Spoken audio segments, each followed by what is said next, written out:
Substr ফাংশনটা স্ট্রিংগুলোকে count করে সামনের দিক থেকে, অর্থাৎ এই যে 1 1 2 3 আর সি হচ্ছে 4 নাম্বার পজিশন। তো যদি আমরা এরকম লাস্টের দিক থেকে চেক করতে চাই, তাহলে আমরা এখানে কি ব্যবহার করব?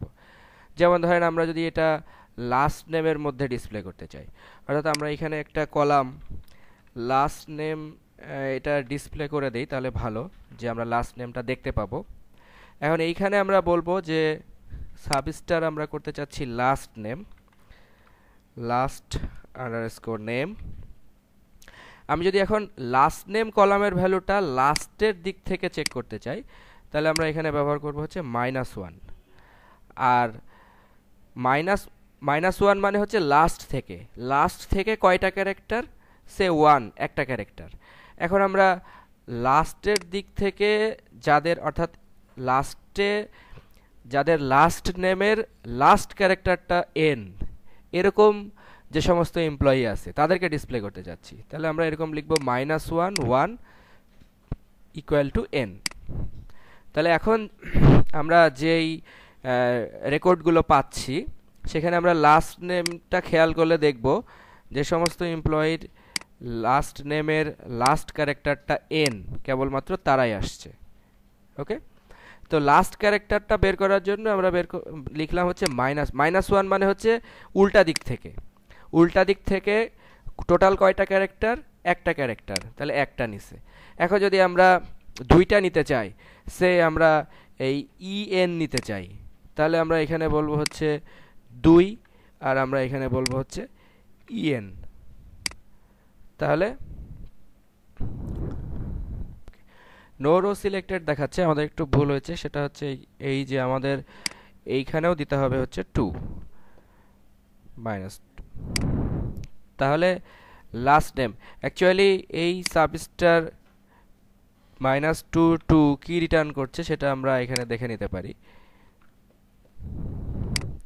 যে এটা en রিটার্ন করছে। তাহলে এই পাশটা en রিটার্ন করছে এবং এই পাশে আমরা en দিয়ে এটাকে চেক করলাম। তাহলে আমরা দেখতে পাচ্ছি যে যাদের লাস্ট নেমের মধ্যে লাস্ট দুইটা ক্যারেক্টার হচ্ছে en, সেই সমস্ত এমপ্লয়ি রেকর্ডগুলো ডিসপ্লে হচ্ছে। এবারে আমরা দেখব হচ্ছে number related single row function. Number related single row ফাংশনগুলো 3 ধরনের ফাংশন আছে। একটা হচ্ছে রাউন্ড, আরেকটা হচ্ছে ট্রাঙ্ক এবং আরেকটা হচ্ছে মড বা মডুলাস। তো আমরা এরকম লিখলাম যে সিলেক্ট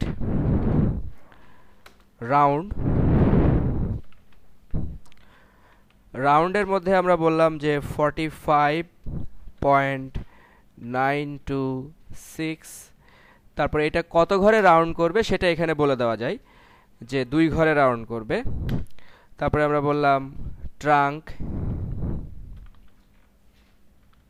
ট্রাঙ্কের মধ্যেও আমরা ওই একই জিনিস লিখলাম, কমা মড হচ্ছে মডুলাস মানে হচ্ছে যে ভাগশেষ। তো এই যে আমরা রাউন্ড, ট্রাঙ্ক, মড লিখছি, এই ভ্যালু এই যে এইগুলো তো অ্যাকচুয়ালি কোনো টেবিলের রেকর্ড না, সেজন্য ওরাকলে একটা টেবিল আছে ডুয়াল নামে একটা টেবিল আছে। এই টেবিলটা হচ্ছে একটা ডামি টেবিল, মানে যখন আমরা কোনো ডামি রেকর্ডকে ডিসপ্লে করতে যাব তখন আমরা এরকম ডুয়াল বা ডামি টেবিল ব্যবহার করব। ঠিক আছে, তো আমরা এটাকে এক্সিকিউট করি।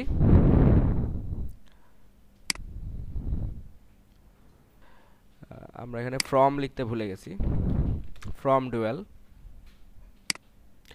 তাহলে আমরা দেখতে পাচ্ছি যে রাউন্ডের কাজটা কি? রাউন্ড যে কাজটা করছে সেটা হচ্ছে যে যেহেতু আমরা এটাকে 2 ঘরে রাউন্ড করতে যাচ্ছি, সুতরাং দশমিকের পরে 9 অর্থাৎ 2 ঘর, এই 2 ঘরের পরে পরবর্তী যে নাম্বারটা আছে সেটা যদি 5 বা 5-এর উপরে হয় তাহলে 92 হয়ে যাবে 93। ঠিক আছে, নর্মালি রাউন্ড যেভাবে কাজ করে। আর ট্রাঙ্ক ফাংশনটার কাজ হচ্ছে যে এখানে দশমিকের পরে 2 ঘর মানে 2 ঘর, পরে কি আছে 5 নাকি 5-এর পরে, এটা আর তার কনসিডারেশনের বিষয় না, যে সরাসরি 2 ঘর মানে 2 ঘর। আর মড হচ্ছে মডুলাস। মডুলাস মানে হচ্ছে যে আমরা কোনো একটা নাম্বারকে ভাগ করার পরে যে মডুলাস মানটা থাকবে সেই মডুলাস মানটা এখানে রিটার্ন করছে, ঠিক আছে।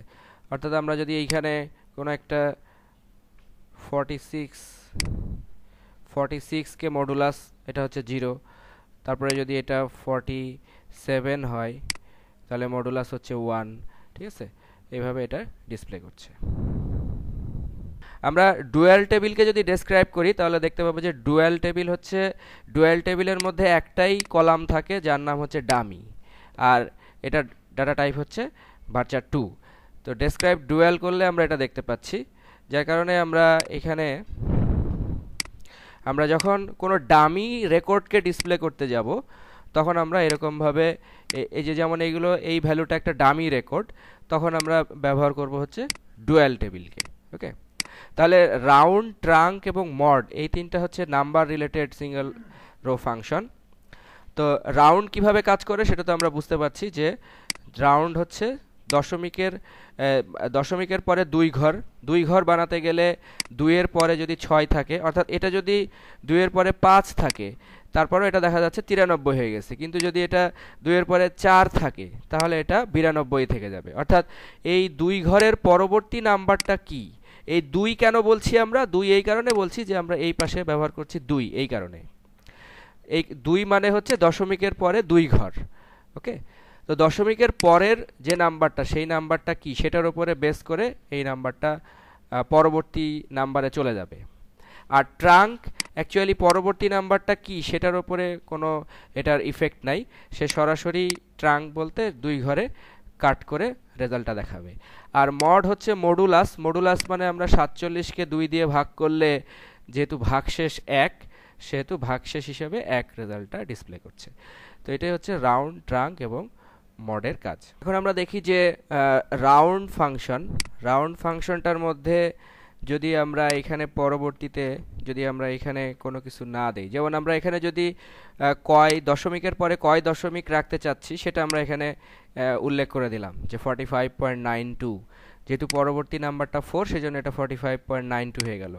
আর যদি আমরা এখানে কোনো কিছু না দেই তাহলে কি হবে, তাহলে এটা পূর্ণ সংখ্যায় আসবে, অর্থাৎ এটা 45 এর পরবর্তী যে ভ্যালুটা সেই ভ্যালুটার উপরে বেস করে এটা পূর্ণ সংখ্যায় আসবে। ওকে, আর যদি আমরা এইখানে মাইনাস ভ্যালু ব্যবহার করি তাহলে কি হবে, মাইনাস ভ্যালু ব্যবহার করলে এটা 45 এর এটা এই মাইনাস ভ্যালুটা একটু ভালো করে খেয়াল করেন, মাইনাস ভ্যালুটা হচ্ছে যে দশকের নির্দেশ, অর্থাৎ এই মানটা যদি 45-এর উপরে থাকে তাহলে এই মানটা হয়ে যাবে 50, আর এই মানটা যদি 45-এর নিচে থাকে তাহলে এই মানটা হয়ে যাবে, এই যে দেখেন -1 দিলে এই মানটা হয়ে যাচ্ছে কত, 50, আর যদি এই মানটা 44 থাকে তাহলে এটা হয়ে যাবে 40, অর্থাৎ আগের দশক। অর্থাৎ মাইনাস মান রাউন্ডের মধ্যে দিলে এটা দশককে নির্দেশ করবে,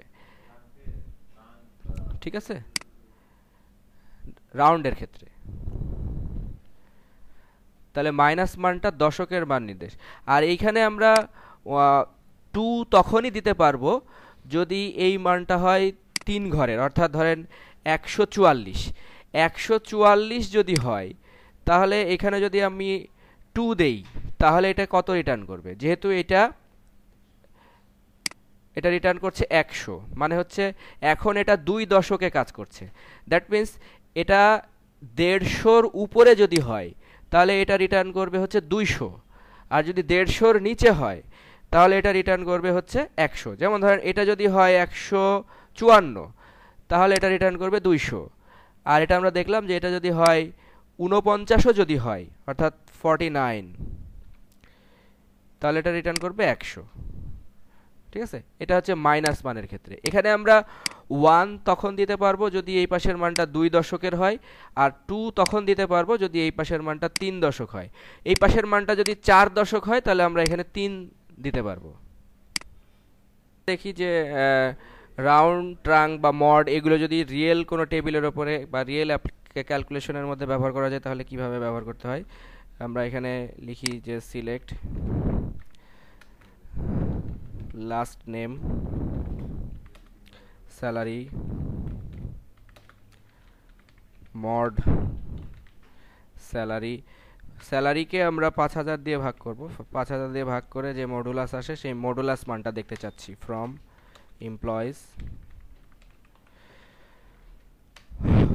এমপ্লয়িজ, আমরা দেখি যে এমপ্লয়িজ টেবিল থেকে স্যালারিকে 5000 দিয়ে ভাগ করার পরে যে মডুলাস মানটা থাকে সেই মডুলাস মানটা এখানে ডিসপ্লে হচ্ছে।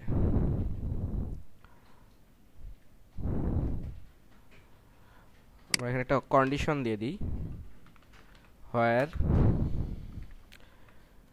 Job ID is equal to underscore sales representative.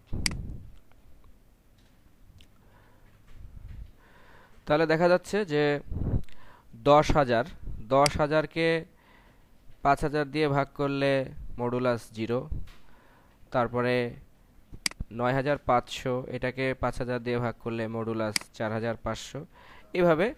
এইভাবে রেজাল্টগুলো ডিসপ্লে হচ্ছে।